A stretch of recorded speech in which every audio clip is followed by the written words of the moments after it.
સાહેબ જે રીતે વાત કરી કાર્નિવલ છે કાલે, ત્યારે પોલીસ દ્વારા શું શું તૈયારી કરવામાં આવી, ખાસ કરીને કેવી રીતે આયોજન કરવાનું છે? આગામી 16 જુલાઈ 2026ના રોજ સાંસદ કચ્છ કાર્નિવલ અન્વયે આયોજકો દ્વારા જે વ્યવસ્થા ગોઠવવામાં આવેલી છે તેને અનુરૂપ પ્રજાને કોઈ પણ અગવડ ના ઊભી થાય તે રીતે બંદોબસ્તની ગોઠવણ કરવામાં આવેલી છે. વ્યવસ્થાપકો દ્વારા આ કાર્નિવલમાં આવનાર આમંત્રિત મહેમાનો અને તમામ પ્રજાજનો માટે બેઠક વ્યવસ્થા ગોઠવવામાં આવેલી છે. કાર્નિવલ છે એ કૃતિ રજૂ કરવાના છે મહાદેવ નાકાથી ખેંગાર પાર્ક સુધી. આ સમગ્ર રૂટ ઉપર દરેક ટેબલો છે એ પોતાની કૃતિ રજૂ કરવાના છે અને આ જે રૂટ છે કૃતિ રજૂ કરવા માટેનો કાર્નિવલનો, એ સળંગ રૂટ ઉપર બેઠક વ્યવસ્થા ગોઠવવામાં આવેલી છે.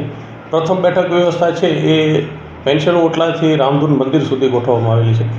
આ બેઠક વ્યવસ્થામાં આવનાર પ્રજાજનો માટે પોલીસ વિભાગ દ્વારા પાર્કિંગની વ્યવસ્થા ગોઠવવામાં આવેલી છે. આ પાર્કિંગ વ્યવસ્થા છે એ જિલ્લા પંચાયત ગ્રાઉન્ડની બાજુમાં આવેલા જીમખાના અને એની બાજુમાં આવેલા દરબારગઢ બોર્ડિંગ ખાતે પાર્કિંગ વ્યવસ્થા ગોઠવેલી છે. અમારી અપીલ છે કે જે આ વિસ્તારમાંથી આવતા હોય, જેમ કે જૂનું ભુજ છે, જીકે હોસ્પિટલ રોડ છે કે કેમ્પ એરિયા છે, ત્યાંથી પ્રજા જે આવતા હોય કાર્નિવલમાં જોવા માટે કે નિહાળવા માટે, એ આ પાર્કિંગ વ્યવસ્થામાં પોતાના વાહન પાર્ક કરી અને બેઠક વ્યવસ્થામાં સ્થાન ગ્રહણ કરે એવો અનુરોધ છે.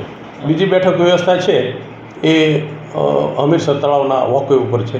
એ બેઠક વ્યવસ્થામાં આવનાર પ્રજાજનો માટે જૂની રાવલવાડી રોડ ઉપર ગાયત્રી મંદિરની સામે એક ગ્રાઉન્ડ આવેલો છે, એની બાજુમાં વ્યાયામશાળાનો ગ્રાઉન્ડ આવેલો છે.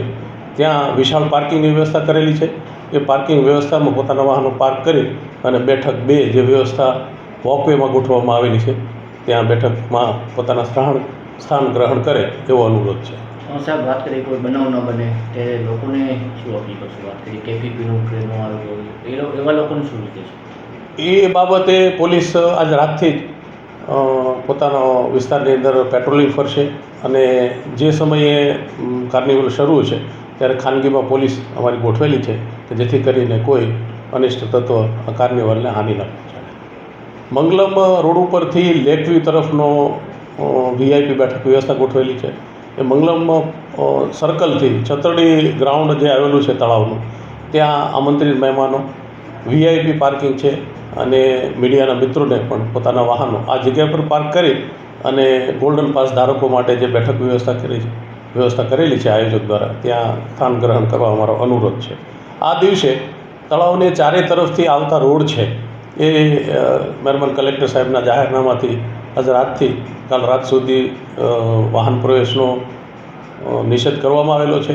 નિષેધ એટલા માટે કરવામાં આવેલો છે કે વ્યવસ્થાના ભાગરૂપે કોઈને અડચણ ના ઊભી થાય, તો એના જે વૈકલ્પિક વ્યવસ્થા છે એ વ્યવસ્થાનો ઉપયોગ કરે અને કાર્નિવલમાં આવતા તમામ પ્રજાજનો પોતાના નિર્ધારિત પાર્કિંગમાં પાર્ક કરે એ ખાસ અનુરોધ છે, જેથી કરી અને કોઈ અવ્યવસ્થા ઊભી ના થાય અને જે કાર્નિવલનો શું કહેવાય ઉત્સવ છે એમાં શાંતિપૂર્વક પૂરો કરે.